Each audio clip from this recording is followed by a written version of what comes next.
Hi, magandang gabi po ulit sa inyong lahat for our fourth and bonus reading for tonight since it's Friday, first Friday of the month and first Friday of the year. Kaya hindi ko po matis magpahinga at matulog na lang, no, dahil gusto ko po talaga kayong bigyan dahil ang lakas po ng energy ngayon. Ako po ay nanghihinayang na hindi kayo bigyan ng reading of the day, no. But before that, sana po ay napanood nyo na po yung first, second, and third reading for today, no? Sana po ay napanood nyo na po at talagang hindi po kayo naglagtaw, no? Hindi po kayo lumagtaw sa ating reading of the day ngayon, ano? Kasi sayang po, very, very powerful po ang lahat ng reading at talagang sa nakikita ko po ay wala pong tapon ang reading talaga, no? Sobrang ang lakas po ng energy natin at sa nakikita ko po ay talagang napakagaganda po ng readings na nabasa natin sa araw na ito, no?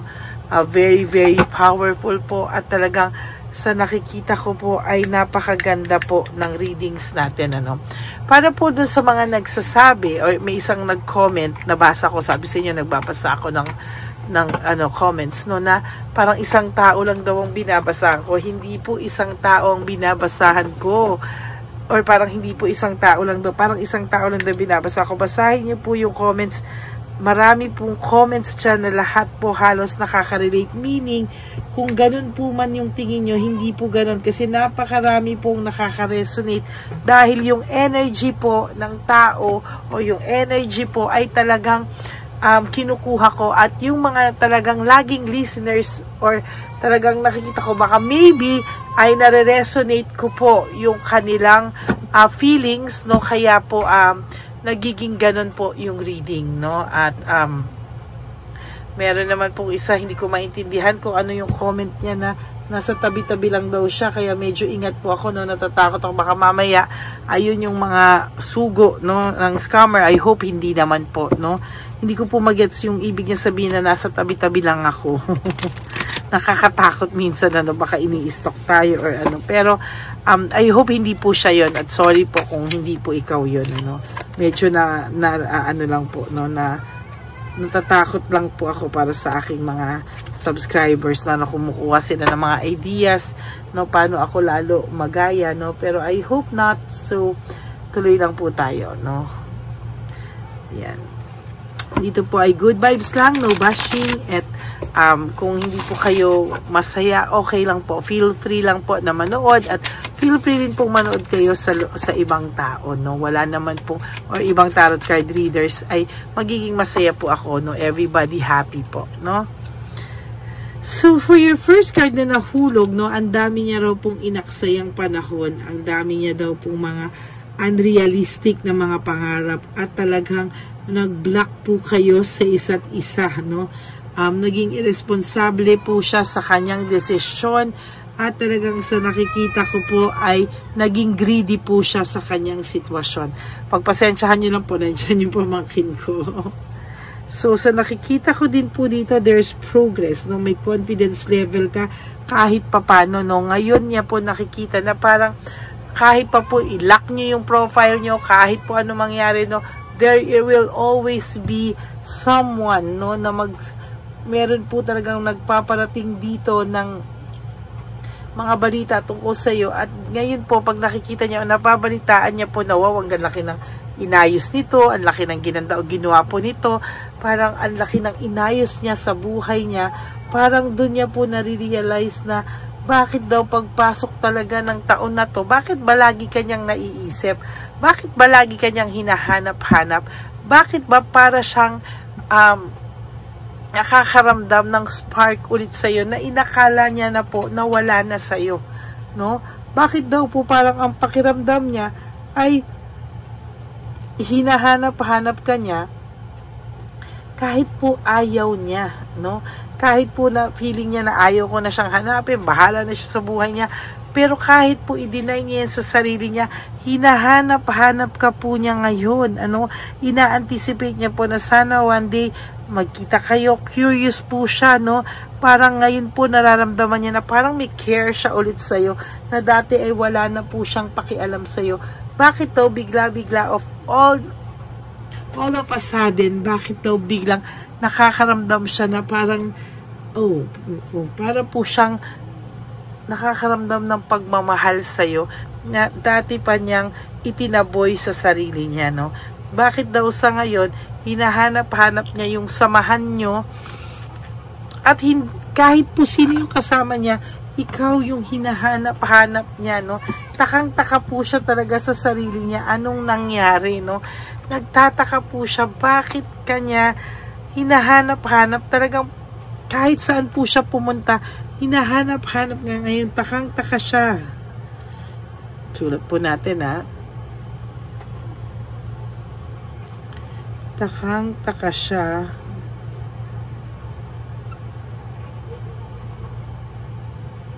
Takang-taka siya na hindi ka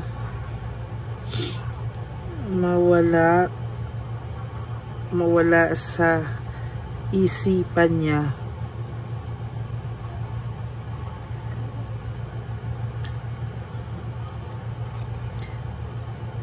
Simula araw hanggang gabi.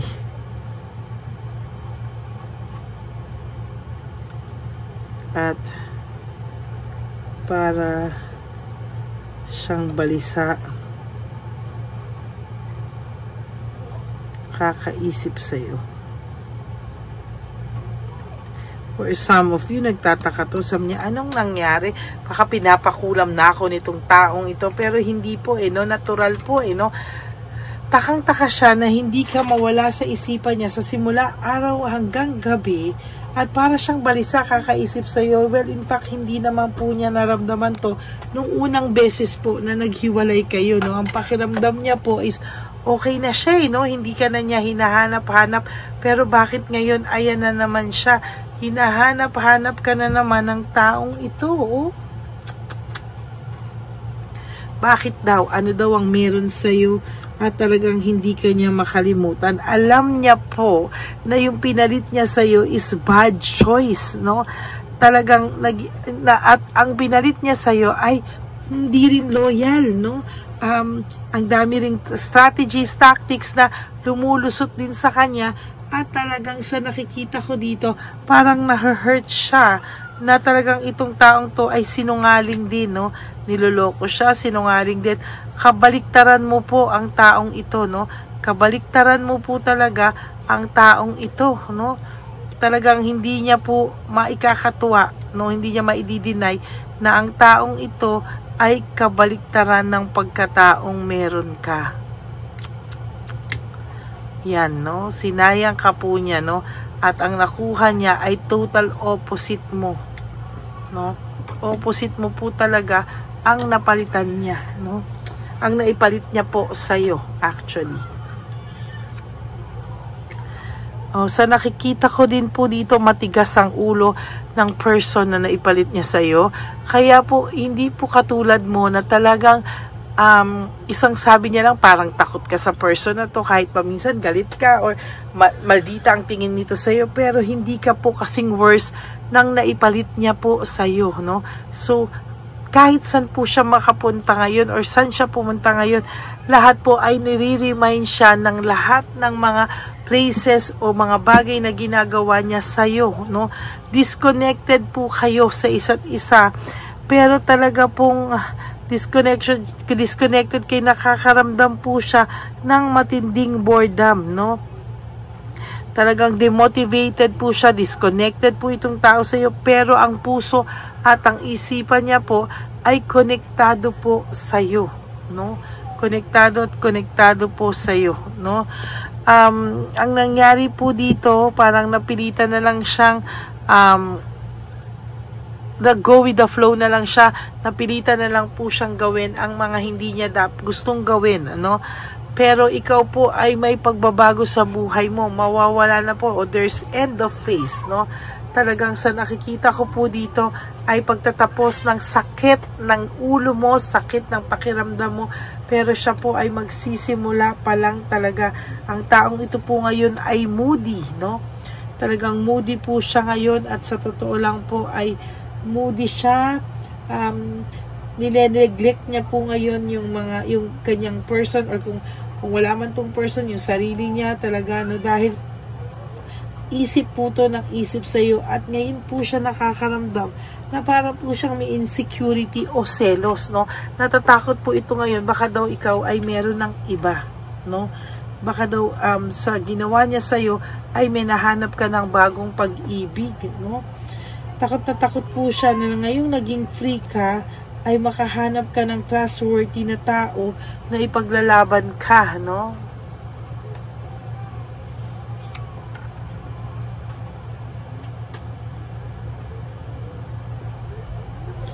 Ayun, no, there is maliciousness, no? Talagang may nakikita po ako dito na talagang nagkaroon talaga siya sa iyo ng matinding kasalanan.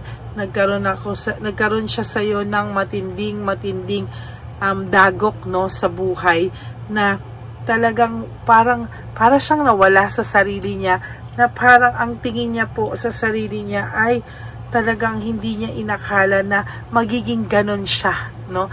Talagang siya po ay isip ng isip ngayon, at hindi niya po yan in-expect na mamimiss ka niya, no? Hindi niya po iniisip na, ayan, ang iniisip niya po lagi ay yung celebration niyo lagi kapag may mga okasyon, yung mga milestone nyo, yung romance nyo, yung pagsasama nyo. Parang ikaw kasi dati, you are my home, parang ikaw yung home niya, no? Na parang all of a sudden biglang nanlamig, nawala, at napalitan ng iba na akala niya ay mas maganda yung magiging samahan, no? Pero ngayon po lahat ng nasa isip nitong taong to is all about you, no? Whew. Very unrealistic itong taong ito, at sa nakikita ko ay hindi niya ito kakayanin, no, na hindi niya kakayanin mag-pretend for so long, no? Sasabog ito. Sabi ko nga sa iyo, there will come a time na itong taong to ay gagawa ng paraan para makita ka muli, no? Okay, sa subconscious ng taong ito, siya talaga ay dissatisfied sa buhay niya. Kaya kanya naiisip lagi, kasi palagi niyang naiisip yung fear, no? Fear of losing you, no? Natatakot siya na tuluyan ka na pong mawala sa kanya, at sa nakikita niya ngayon ay mahihirapan po siya sa mga susunod na panahon sa buhay niya, no? Gusto niyang i-accept, no, yung pagkakamali niya. Nag-hope siya ng forgiveness sa'yo, pero mali, no? Parang hindi siya gumagawa ng any moves pa as of the moment, pero there will come a time hindi niya na po kakayanin. Gagawa talaga ito ng paraan para kayo ay magkitang dalawa, no? So nakikita ko din dito ay may realization siya, at sa nakikita ko sa kanya ay nakikita niya po talaga yung mga nangyayari ngayon, ano? May mga kinakausap to, mga support system mo, mga kaibigan mo or kakilala nyo, or kung sino man ang natatanungan nito, no, na nagtatanong siya about you, no? Hindi siya mapakali kasi kakaisip sa'yo, para siyang nabubuang, para siyang nababalisa, na-anxious siya, ano pa bang pwede kong word doon, no? Na parang lagi siyang aligaga, kakaisip sa'yo, and dito niya na-realize na namimiss ka pala niya, no? So, hindi niya po naiintindihan, takang-taka siya, bakit biglang-bigla yung pagtatapos ng taon at pagpasok ng bagong taon ay namimiss ka po ng taong ito, at nakukumpara ka niya rin talaga sa inyong sa ibang tao, no? At masakit yun, no? Yung makumpara ka sa iba, yun po ay napakasaklap na pangyayari, at matindi pa po yun sa matindi, no? Masakit po yung makumpara ka, lalo na sa ex ng person mo, di ba? Parang ang sakit po nun. Kaya isa na po yun sa pagsisimula po ng kanilang karma. Okay? So that's it for your last and fourth reading of the day, the bonus reading for today. I hope mapanood nyo po ang first, second, third, at yung incenso, gawin nyo po on your third day today, no? Hanggang 7 days po yan, ano? Gawin nyo po yan, tapos para po rin sa mga hindi nakapagsimula, pwede po nating ulitin yan, ano? Pero tapusin muna po natin yung 7th day, no? Yan, kung gusto nyo ituloy-tuloy, panoorin nyo lang po yan. Okay? So that's it, no? I hope na naka-resonate po kayo, and if you do, can you please give me a like and comment down below para naman po sa malaman ko kung ano ang inyong mga emotions. Remember, no bashing po tayo, only good vibes lang po tayo, dahil mamamanifest po natin or mamamanifest nyo po pagka negative vibes at negative comments po, no? Yun po. Tsaka kung negative po yung comments, no, yung gusto lang pong mema lang po, no, naku, huwag nyo na pong isulat kasi po baka mapagbintangan ko pa po kayo. Joke lang na kayo po yung ating scammer, no, o sugo ka ng scammer. Joke lang po, no. For those of you po who would like to have a private reading with me, you can message me po at Lady Lee Elena, that's LADYLY Elena. Nasa dulo po yan ng ating video. Diyan nyo lang po ako makukontak. That's my only official and legit FB account, no? Pero bago po yan, ilabas ko rin po yung scammer, no? Para alam nyo po, babala po yan sa inyong lahat. Kahit magpaulit-ulit pan po ako, ay talagang gagawin ko po yan para mailigtas ko lang po ang aking mga Lady Elena's family. And sabi ko na nga po, nabanggit ko na, to all my ever loyal, solid, and faithful Lady Elena family, I love you all from the bottom of my heart. Mahal na mahal ko po kayong lahat. At salamat po for not skipping ads, at salamat po sa pagsama nyo sa akin. Nagsisimula na po tayo ng bagong taon, at salamat na maraming salamat po sa pagsama nyo po sa akin sa gabing ito. At sa araw-araw ay tayo ay magkakasama. Sabi nyo po, hindi kompleto ang araw nyo kapag hindi nyo ako naririnig. Hindi din po kompleto ang araw ko pag hindi ko po kayo nababasahan. Tandaan nyo po yan, ano? And also, no, ang aking lagi pong payo sa inyo is just to live one day at a time. Do 3 things that will make you happy for today. Prioritize yourself. Enjoy your life. You have to have a balanced life. No, be grateful, no, na nagising po tayo and healthy. Wala tayong problema, no. Just keep on holding on and have faith, no. And you have to also love yourself with all your heart, because self-love is still the best love of all, no. Bonus na nga lang po, sabi ko sa inyo, kung tayo ay mahalin ang mga taong mahal natin, no, bonus na lang po yun. Pero yung pagmamahal po natin sa ating sarili, dapat yan po ang number 1 po talaga natin sa lahat. Okay? Maraming salamat po sa inyong lahat. And of course, ang lagi ko po sinasabi sa inyo is that life is so short. Don't make it shorter by stressing yourself from all the pains and heartaches na binigay sa inyo na kahapon. Just surrender everything to the divine universe and just let go and let God write your life and love story. I will be back for another set of reading. Wag niyo po akong kakalimutan na do panoorin. Yung first reading of the day po tomorrow ay gagawin po natin yan, ano, pagkagising ko po talaga ay magagawa na po ako, at yung second, third, and fourth reading ay spread po natin yan throughout the day, no. Maraming salamat po sa inyong lahat. And sa aking mga kapamilya at familia talaga, no, palagi ko po kayong pinagdadasal, at sana po ay magkaroon kayo ng calmness sa puso nyo, no? At ipipray ko po kayo araw-araw. Huwag po kayong mag-alala. Okay? Maraming salamat po. And God bless you all. And I love you all from the bottom of my heart. Good night po. And maraming salamat po sa aking mga subscribers, my family na patuloy po sumusuporta, and now we are approaching 18,000 subscribers. One day, God will give us what our hearts desire na magkaroon tayo ng silver button, at yan po ay hihintayin natin sa araw na at oras na tinakda para sa atin. Hindi po tayo magmamadali. Tayo po ay maghihintay ng tamang oras para sa atin. Okay? God bless you all, and I love you all from the bottom of my heart. Bye!